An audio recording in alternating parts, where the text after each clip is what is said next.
Assalamu alaikum and good morning, everyone, and welcome to today's webinar on Beyond Similarity, Regularizing Biologic Regulation through Process Standards. My name is Faraz Afridi, Business Development Officer at IBBPS, and I'll be your host for this session. We are honored to have attendees from across the healthcare and pharmaceutical sectors joining us.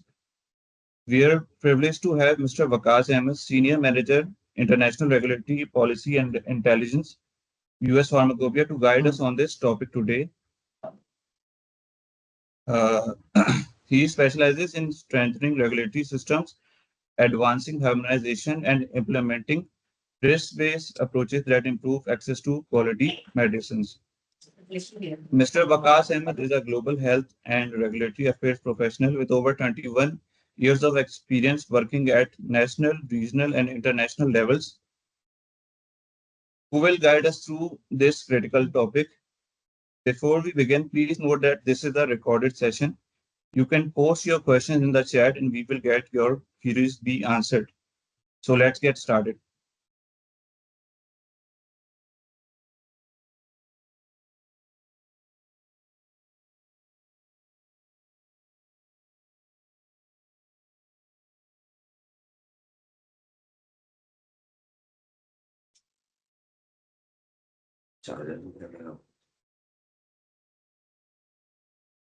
Hello, everyone. Thank you so much for joining me today. First, I would like to thank you, the organizer of this webinar. I'm Waqas Ahmed. I'm currently serving as International Regulatory Policy Specialist with United States Pharmacopoeia Convention. There is an important disclaimer that I want to be sharing with you upfront. Everything we will discuss today, it's based on my personal professional experience. This is not USP official statement. Throughout my career, I've worked at the intersection of working with different regulators, the industry leaders, and with the global quality setting organization like WHO and USP. And this experience has taught me one thing very important. And that's why we are going to talk about a very important topic today, which is beyond similarity, revolutionizing biological regulations through process standard. We are all facing a challenge, and this challenge is also an opportunity for us. So for the next 45 minutes, we will be discussing three important areas. We will look at the present, why the regulatory approaches that has brought the success is no longer or showing the sign of strain. The secondly, we will also discuss the solutions, the terminology that we call the process standards, how this can change the regulations and how many of the regulators are already practicing this. Last but not the least, we will also look at the horizon, how this evolution in the regulation is preparing us for the next generation of the medicines. So let's explore.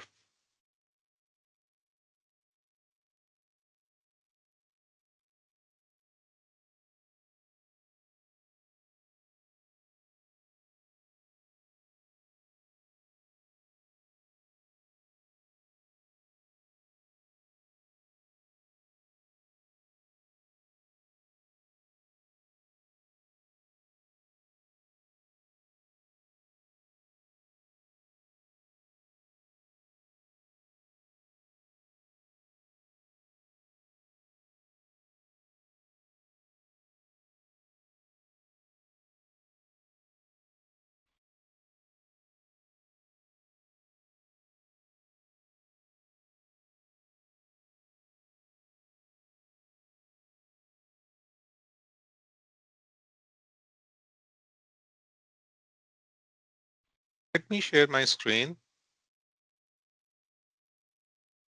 Give me a few seconds.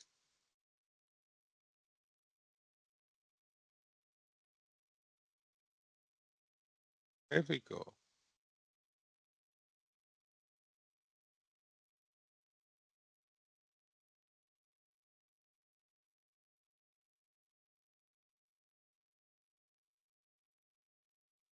Okay, so I want to start with a promise, a broken promise.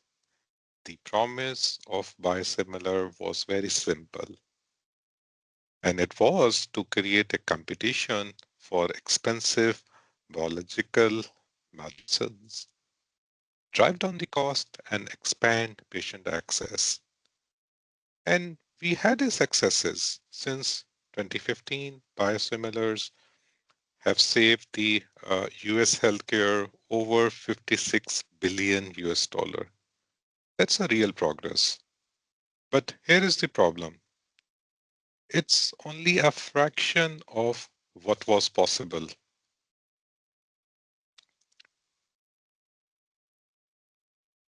So over the next decade, around 118 biologic medicines will lose the patent protection. That represents a 234 billion US dollar opportunity for saving and expanded access. Yet, 90% of those biologics have no biosimilar competition in pipeline. This is what I call this biosimilar vivid, a significant market failure hiding in plain sight. And so the obvious question is why? It's not because the companies cannot make the good biosimilars. The science is solid, the technology exists. The issue is the paradox in our regulatory logic. We ask a biosimilar developer to provide their product is highly similar to the innovator product. But scientifically, even the two consecutive batches from the innovator own facility are not molecular identical. So think about that. We are holding biosimilars to a standard of identity that the reference product itself cannot meet. This is not really a flaw in the regulation.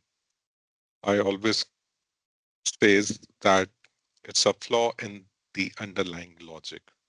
So today we are going to explore why this paradox exists and more importantly, how we can fix it. But first, I want to make sure that we are all speaking the same language.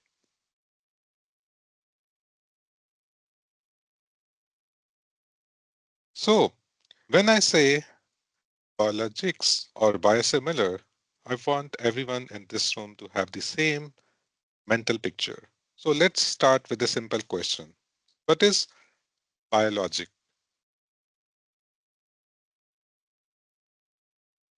So simply, biologics are the medicines made from the living cells, bacteria, yeast, or animal cell that we engineer to produce complex protein. Think of insulin for diabetes, monoclonal antibodies for cancer, vaccines, for example, including the COVID-19 messenger RNA vaccines.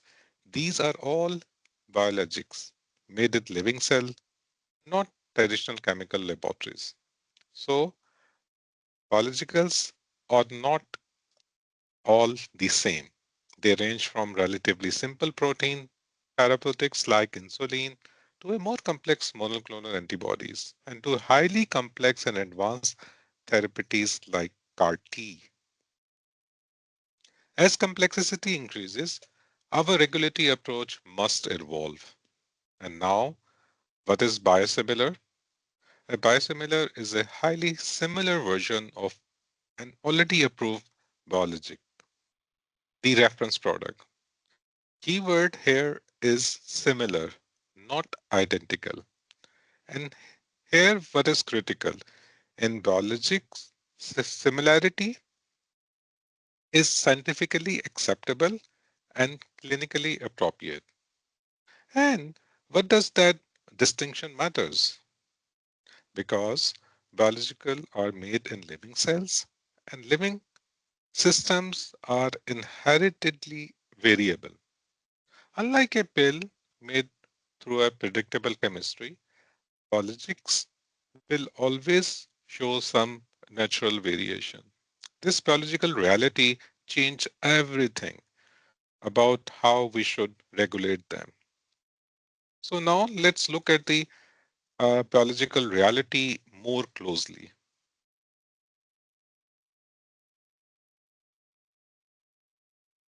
So here is the fundamental difference between the small molecules and biologics. Small molecules drug are simple and predictable, like aspirin formula as shown on the slide is always remain this. Every molecule is identical. You test the final pill and you know exactly what you have. On the other side, biologicals are completely different story. They are large, complex protein made in the living cultures. An antibody has over 150,000 atoms arranged in a precise three-dimensional structure. And because they are made in living cells or living systems, they are inherently variable. And even when they are still within the acceptable range. And it's really important. That's why I want to emphasize here that they remain within the acceptable range, but still they vary. This is not a manufacturing failure. It is inherent feature of biology. The protein structure shifts slightly. The way sugar attached to the protein can vary. The impurity profile changes from batch to batch. All within the specification, all acceptable, but they are different. So here is the critical insight.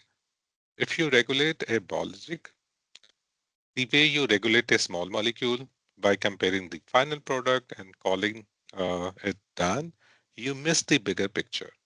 You need to understand and control the processes that makes the biologic because the process is what ensures the consistency over time. And that's this shift we want to make.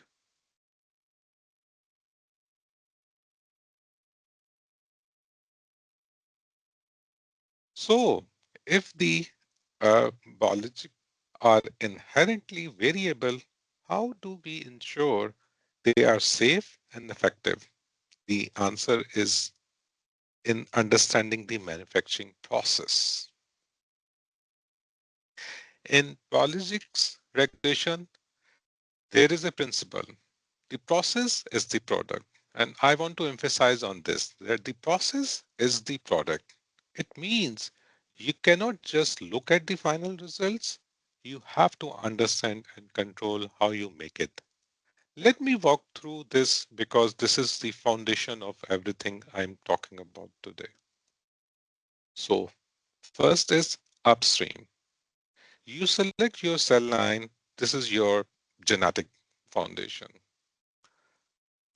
Cell, the CHO cells, E. coli, yeast, you grow these cells in bioreactors, carefully controlling temperature, pH, dissolved oxygen, nutrition, and its composition.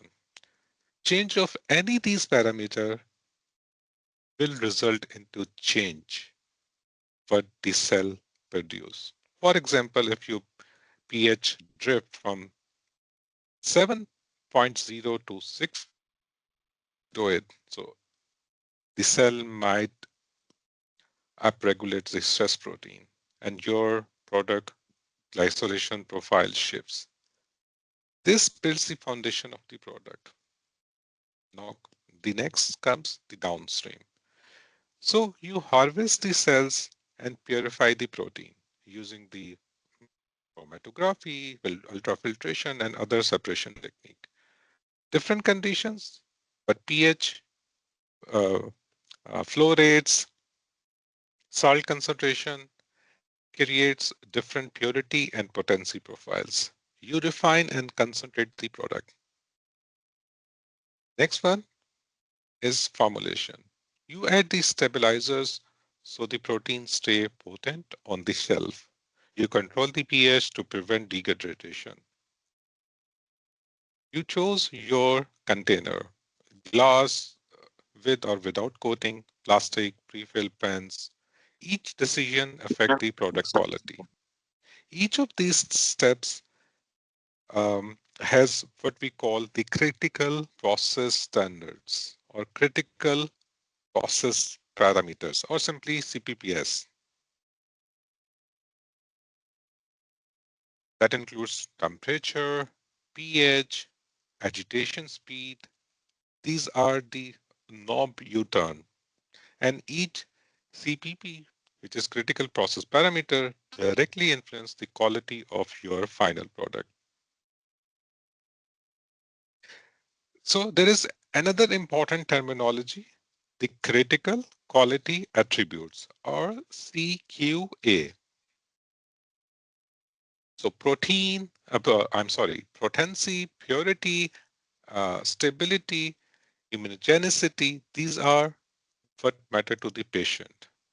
So this interconnection is formally recognized by ICH Q11 guidance document. It explicitly states process understanding is the bedrock of quality. So if the process determines the product, shouldn't our regulatory thinking emphasize understanding and controlling the process? And that's the shift we need. And that's what I want to show you next.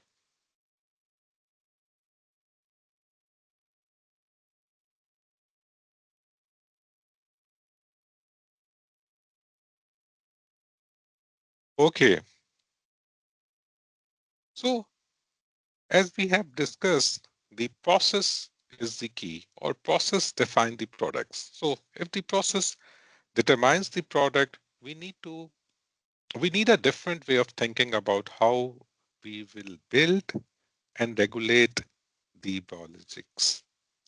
We need a framework that connects the quality, manufacturing, and regulatory confidence as one integrated system, not the separate one.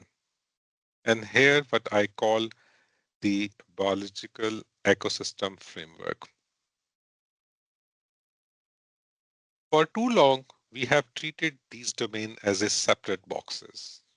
Quality in one, manufacturing in another, regulatory review in third. But they are not separate. There are three interconnected pillars that must work together.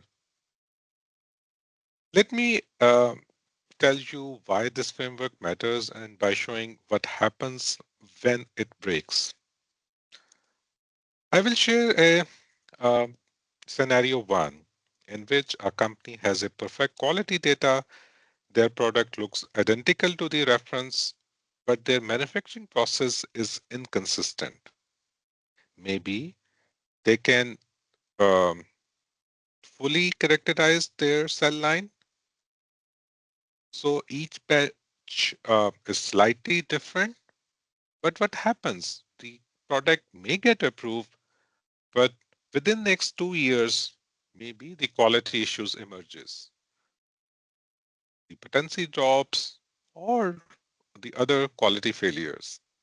And what happens? The patient lost access and trust erodes. The scenario two, which is again very important, a company has a rock solid manufacturing process, but they choose the weak clinical endpoint for their trial. Regulators cannot approve the broad use. So limited labels, patient who could not benefit do not get the access. So these aren't the hypothetical. I have seen both examples internationally. So lesson, you cannot have just one pillar strong. You need all these three well, pillars working together. So pillar one is the quality, the critical quality attributes, which includes potency, purity, stability, immunogenicity risk. These contributes what matters to patient. The second pillar, your critical manufacturing process or process parameters, how you control the process. So every batch meets your quality targets. The third one is regulatory confidence, the totality of the evidence, which includes analytical data, functional assays, clinical evidence where needed. And here is the key insight. These three pillars only work when they are strongly connected and aligned. They are the system when they are, I'm sorry, when they are, the system is stable, the product reach the patient safely and quickly. But the pillars are not just the foundation. What really determines the success are four critical strategic decisions. The connectors. So this is where the system most often breaks. So in the next slide, we are going to discuss the four important connectors.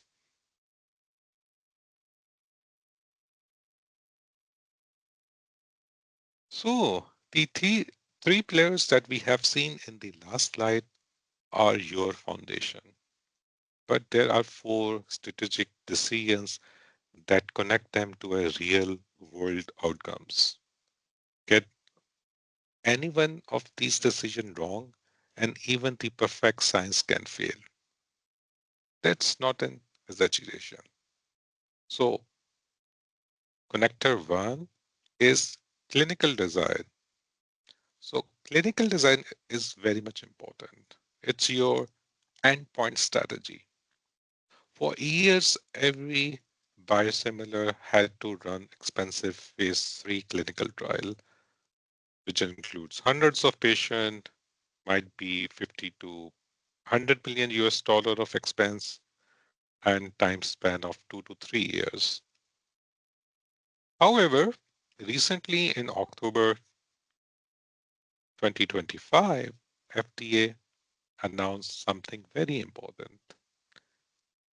They essentially said if your analytical data is extremely strong and your process is well understood, we can trust that. And you don't always need to repeat the large clinical trials. This is very important.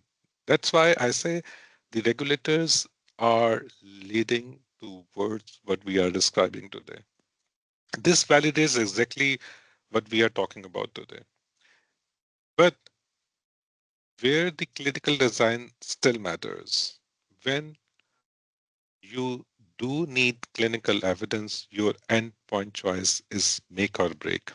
Take the example of Zazio, the FDA-approved biosimilar. The developer chose a sensitive clinical endpoint, which was the neutrophil count at the day 5. And why day 5? Because neutrophil response is rapid and objective. If your biosimilar works, you see it quickly. That make their trial fast, clear, and convincing. FDA approved them for all the indications of the reference, broad label, and full market access.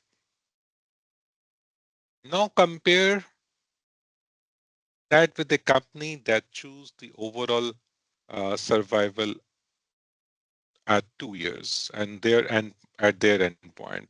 It sounds clinically meaningful, but it's influenced by many factors: subsequent therapies, patient lifestyle, and healthcare access. Result, the trial become inconclusive. Limited approval and limited market access. Same size, different endpoints, and very different outcomes. So now let's talk about the connector 2, which is real world safety monitoring. Yes, I'm talking about the pharmacovigilance. Here is the problem, and we don't talk about this enough. When a patient had a side effect, we can trace it back to the specific product and batch. In many systems, the answer is no.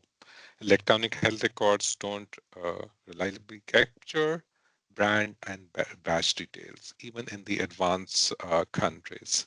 So, if 50 patients out of 10,000 report a skin rash, we don't know, is it brand, is it biosimilar, or is it one specific batch?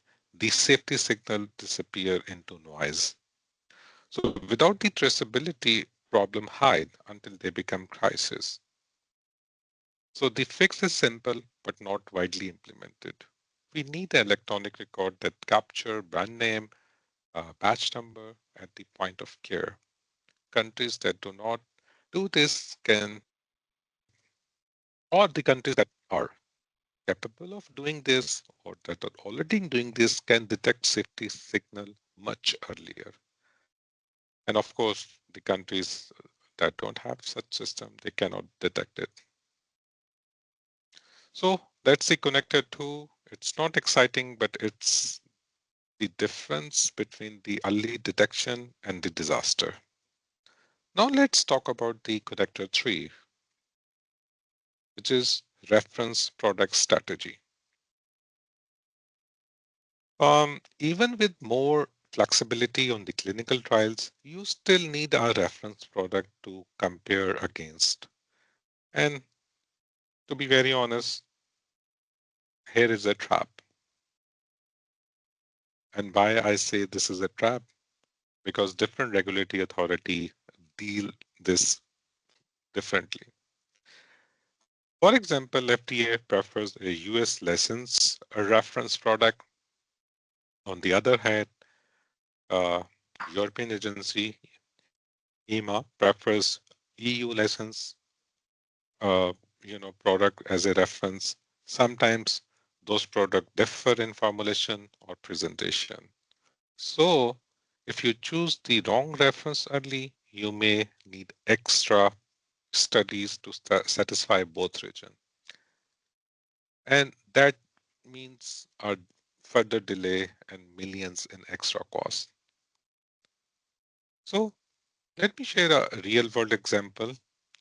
A company ran all their comparability studies using only the EU reference product. When they approach FDA, they ask about bridge to US reference.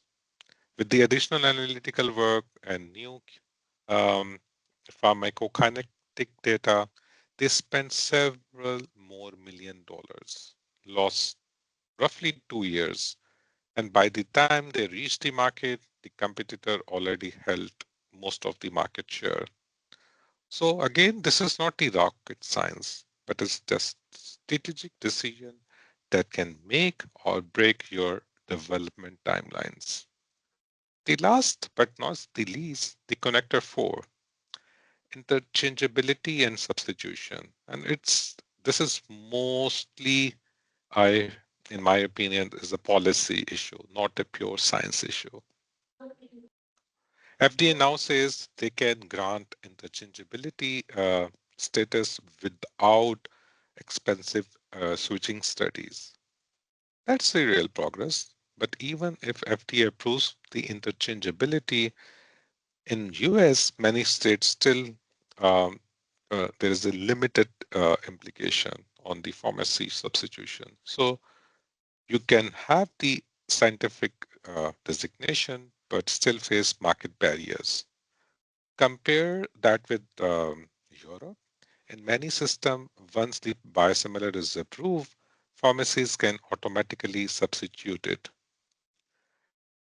Their biosimilar can capture 40 to 50% market share in few years, while in US, it often close to 10 to 15% now. So again, as I mentioned earlier, it's not a science problem, it's a policy problem, but it strongly shapes the commercial success.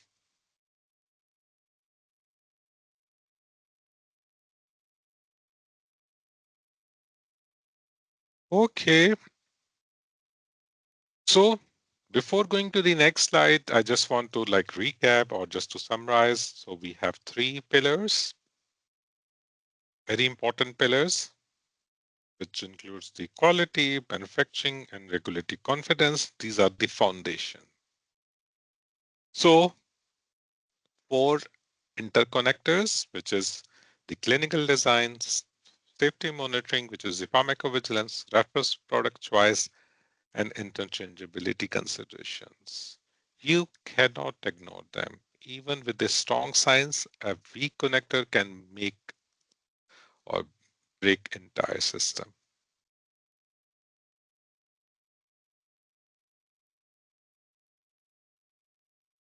Okay, learning from the experience. So let me ground this in a real world example. Starting with Arzazio, a simple clinical design, sensitive endpoint, fast approval, broad label. The second is Norwich study in Norway in 2017.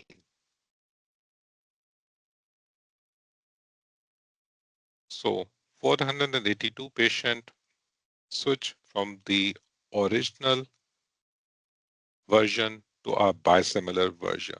Result, no meaningful difference in efficacy, safety, or immunogenicity.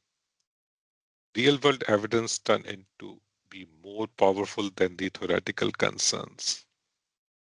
So WHO guidance on the reference product for years, companies were blocked because the reference product was not available locally. WHO now recommends accepting foreign reference products, but adoption is very slow. So these examples show us something simple. Success comes not just from a good science, but from understanding all the four connectors and playing strategy well.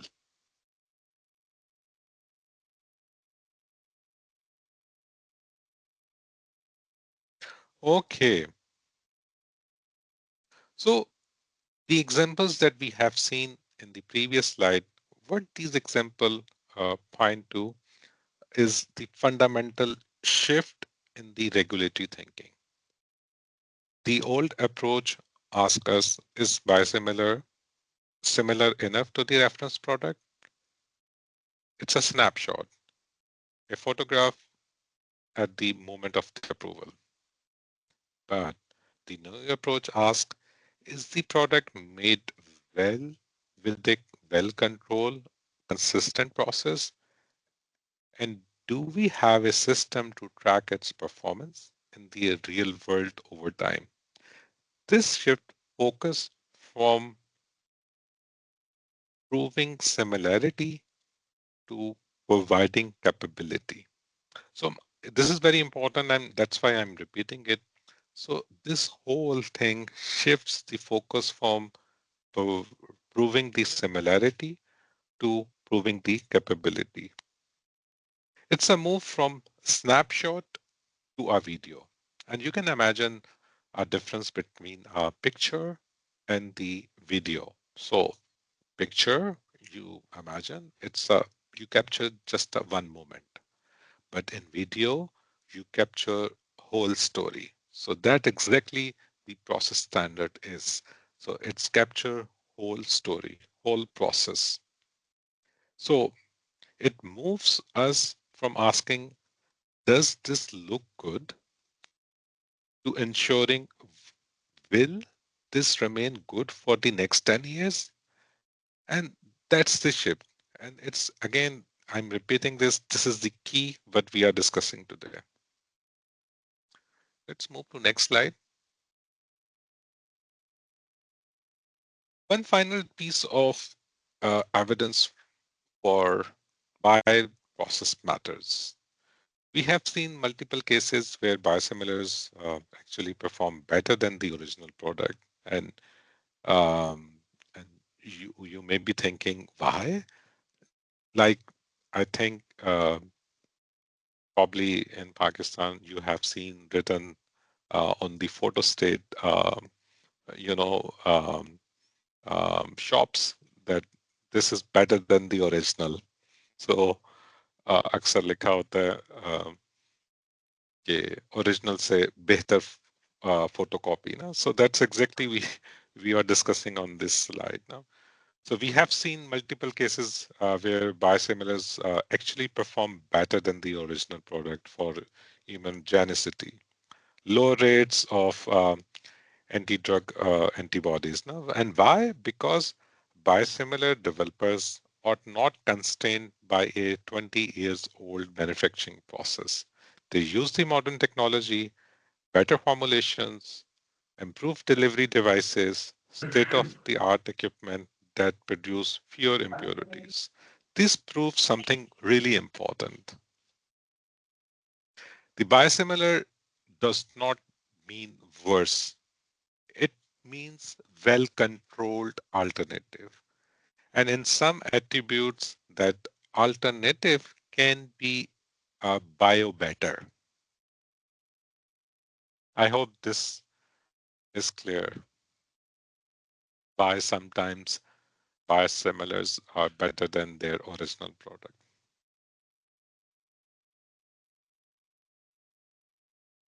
Okay, so building on this strong foundation. Now, before I go deeper into how the process standard works, I want to be very clear about something. This is not a rejection of what we have today. Our current biosimilar framework have delivered over 100 approved products globally. The safety record are excellent. The system works, but here is the key point. It is designed for the first generation of the biologics. Insulin might be growth factors, and these are some straightforward monoclonal antibodies. But we are now entering into era of unprecedented complexity, like CAR T, gene therapies, personalized medicines, products where two doses are never identical. These products cannot be regulated by snapshot comparison. They demand something different. So, this conversation is about evolution, building on success while prepare for the complexity.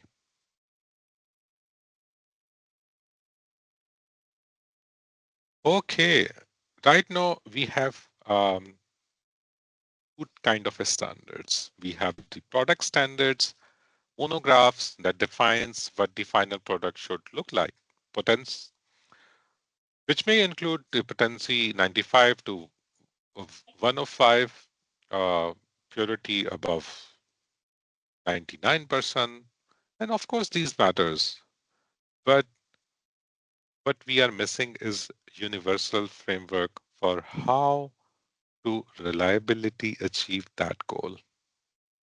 So that's where the process standards comes in. These are the principles that standardize how a process should be developed, controlled, and monitored. For example, a process standard might say cell line genetic consistency must be demonstrated over 50 plus generation. Critical process parameter must be monitored in a real time with statistical control. Design of experiments must characterize the design space. So when you combine these two, product standard defining what and the process standard defining how, you get the total quality assurance. A system that's robust, adaptive, and ready for complexity.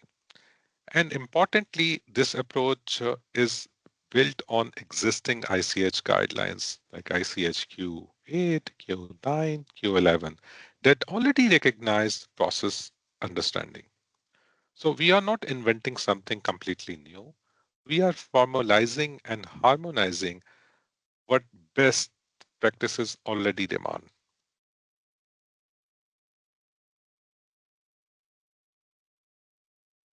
Okay, very important slide. So what does this look like na, in practice? Five key elements of the manufacturing capability. First, the cell line development. Prove your starting material is stable and it won't drift over like um, 50 plus generations. Foundation is solid.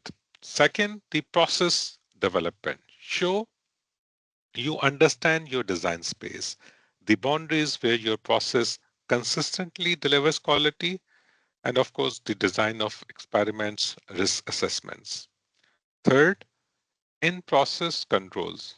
You monitor the process in real time using the statistical process control, early detection of the problem. Fourth, the science package. You connect every critical process parameter to every critical quality attribute mechanically. So why and show why a change in the process affects the final product. And this is heart of it. Fifth, the life cycle management.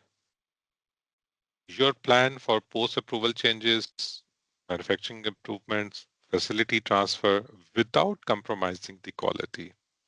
Assessing these five elements gives regulator far more confidence than a one-time comparison ever could.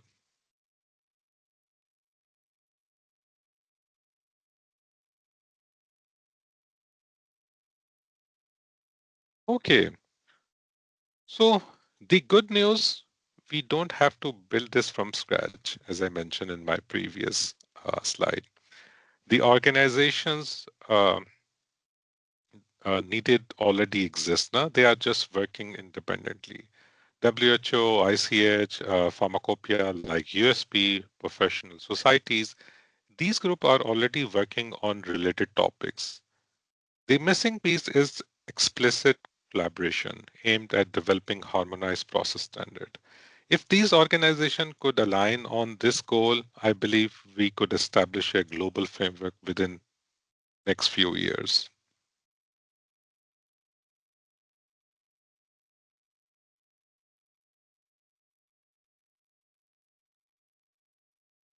Okay, but let be practical.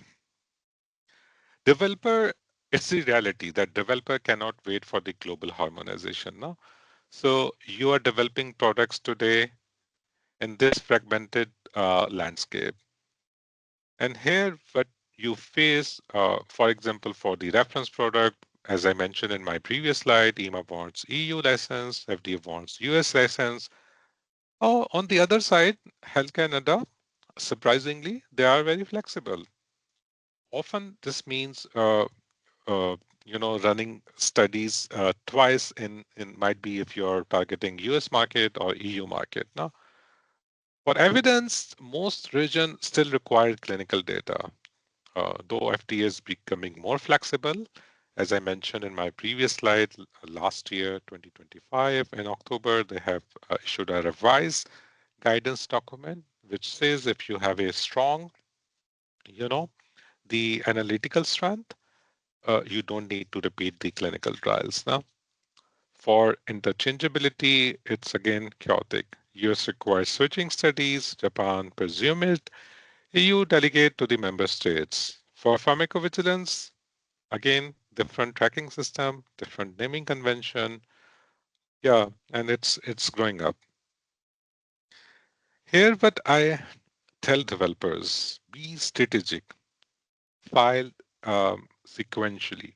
Maybe it's an idea.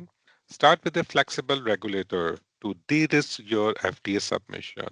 Use bridging protocol in your analytical package. Get parallel scientific advice from FDA and ANIMA in early stages. So these are not the tricks. These are survival strategies in an expensive system.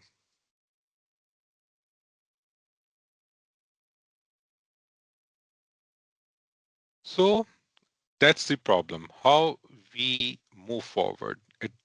It takes action from everyone in this room. For regulators, we need to formally rely on each other work. If FDA conduct a rigorous review, EMA shouldn't repeat it. Mandate the brand and badge traceability in healthcare system immediately and train your team how to assess the manufacturing capability, not just similarity data. For manufacturers, lead with the strength of your process control. Stop thinking of it as a compliance checkbox and see it as your competitive advantage and plan your global strategy from day one. For standards bodies and international organization, let's create a unified framework for the process standard, which is harmonized and enables the reliance. And I want to emphasize here, this is a massive opportunity for emerging regulatory authorities. Emerging regulatory authorities in countries like Pakistan, Indonesia, and other don't have to repeat the regulatory mistake of past years. You can leapfrog directly to the modern, efficient, process standard based system. And that's the strategic advantage.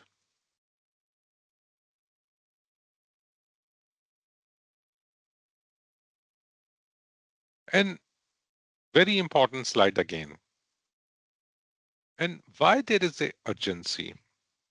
If you see from 2005 to 2015, the passed the first generation biological, which include insulin, growth factors, antibodies.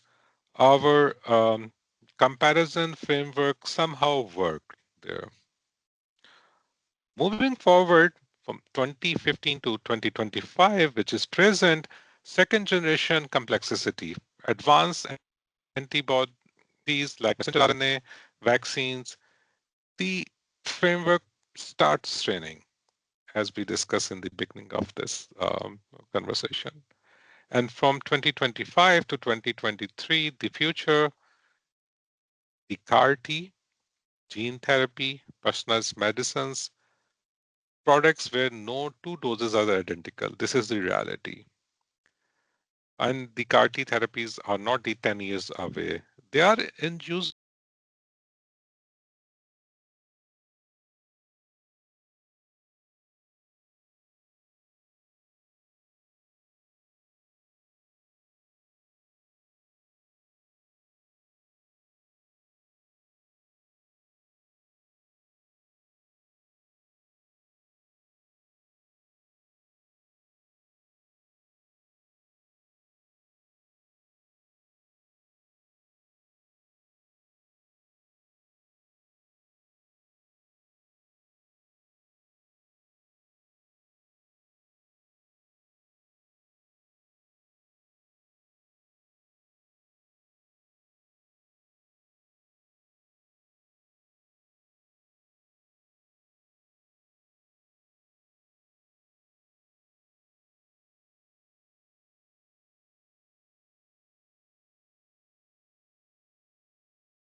Faraz, please unmute your mic.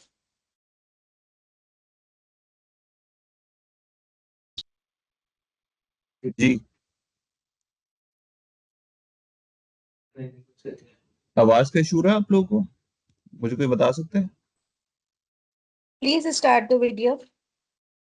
Okay Process standard. If these organizations could align on this goal, I believe we could establish a global framework within next few years.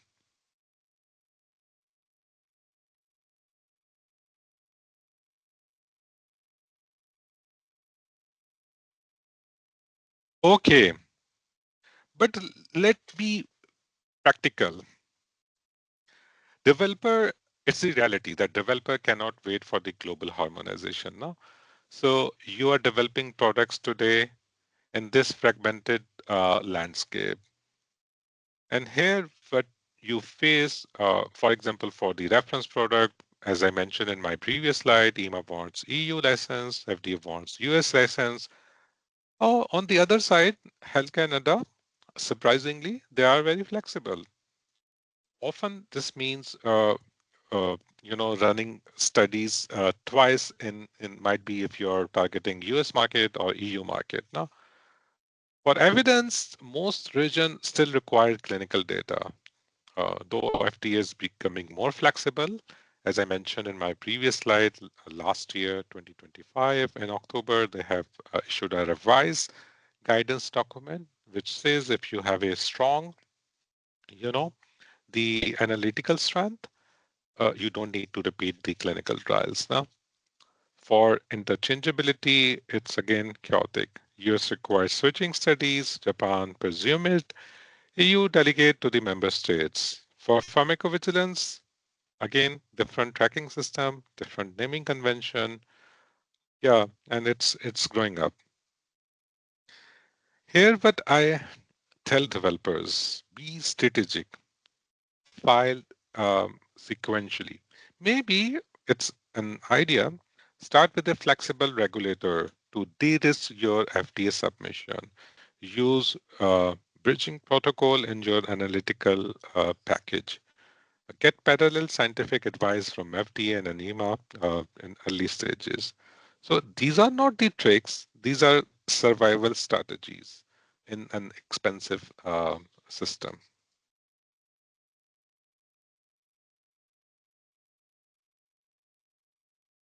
So that's the problem. How we move forward. It takes action from everyone in this room.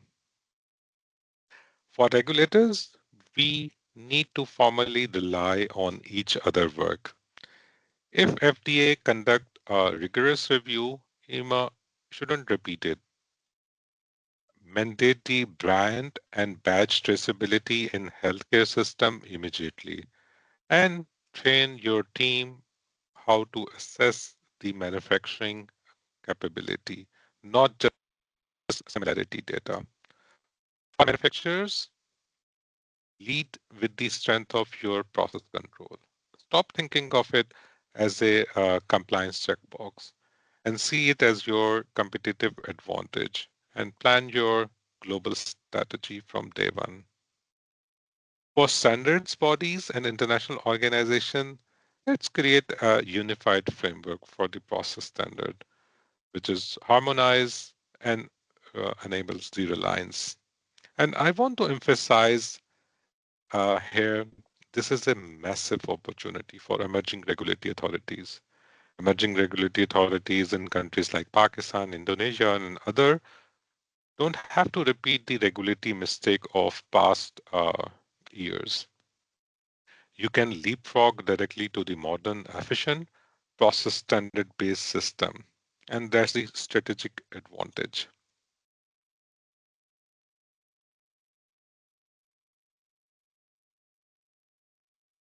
And very important slide again. And why there is a urgency. If you see from 2005 to 2015, the first generation biological, which include insulin, growth factors, antibodies, our comparison framework somehow worked there. Moving forward from 2015 to 2025, which is present, second generation complexity, advanced antibodies like messenger RNA, vaccines, the framework starts straining, as we discussed in the beginning of this conversation. And from 2025 to 2023, the future, the CAR-T, gene therapy, personalized medicines, products where no two doses are identical. This is the reality. And the CAR-T therapies are not the 10 years away. They are in use now. We are already facing regulatory questions. We don't have the framework for the oversight or to regulate them. So if we don't establish process standard now, we will face the regulatory gridlock. Important medicine will delay it, patient will ultimately suffer. And why this evolution has to start now? So,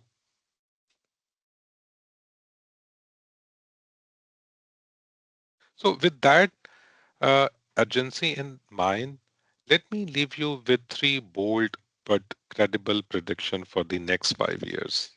So prediction one, process-centric thinking will become standard. The process standard won't replace the current approaches, but they will complement them. Every major regulatory authority will incorporate this. It will become a baseline competency. It's not a revolution, it's inevitable. The second prediction, the international harmonization will accelerate. The insufficiency of the current system will drive convergence. Regulator will formalize reliance mechanisms. Companies won't run the same studies 3 times. They will save billions and make development um, 20 to 30% faster. It's again a prediction based on some of the research that I have done recently. The third prediction, which is the formal process standard development will begin. Within next few years, you will see WHO, ICH, and pharmacopoeias jointly announce a coordinated effort. Within next few years, they will publish a harmonized guidance document, and might be by 2035, it will be a primary framework for regulating next generation biologics.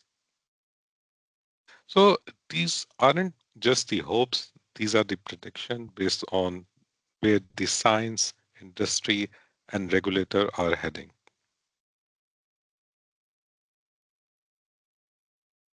Okay, so let's bring this together.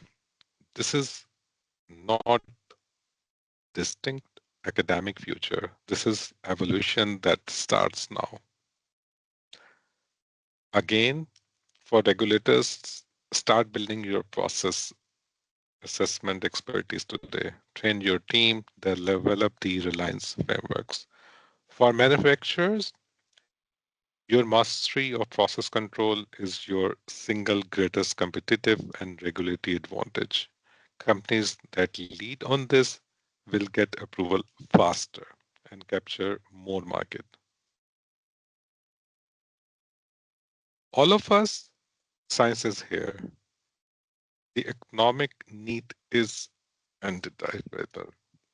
The framework are emerging. Regulators are already validating this direction. The only question left is, will you lead or you will follow? So thank you so much for your time and thank you so much for your patience in listening to my presentation. If you have any questions, please feel free to reach out to the given contact details. Thank you so much again.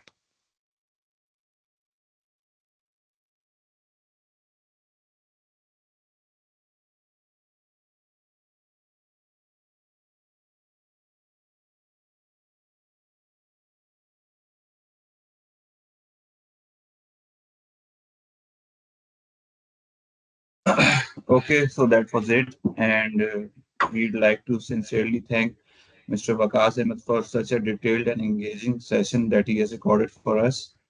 We also appreciate everyone who joined and actively participated in this webinar. As you all already know that this was a recorded session, you can ask your question in the chat box and we'll get it to you soon as possible. We look forward to seeing you all again in our next webinar soon. Thank you so much, everyone. Take care. Allah Hafiz.